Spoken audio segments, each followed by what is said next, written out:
குலசை தமிழகத்தின் தசரா என்றாலே குலசை தான்.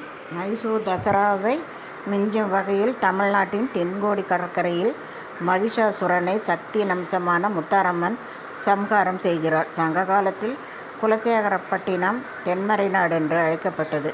பாண்டிய மன்னன் சடையவர்மன் சுந்தரபாண்டியனின் மகன் குலசேகர பாண்டியன் இப்பகுதியை சுமார் 50 ஆண்டுகள் ஆட்சி செய்தான்.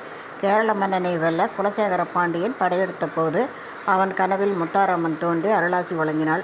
வெற்றி பெற்ற குலசேகர பாண்டியன் முத்தாரம்மனின் உத்தரவுப்படி துறைமுகத்தை சீர்படுத்தி ஊரையும் பெரிதாக்கினான். இந்த தலம் தூத்துக்குடி மாவட்டத்தில் திருச்செந்தூர் கன்னியாகுமரி சாலையில் திருச்செந்தூரிலிருந்து 12 கிலோமீட்டர் தொலைவில் இந்த கோயில் உள்ளது.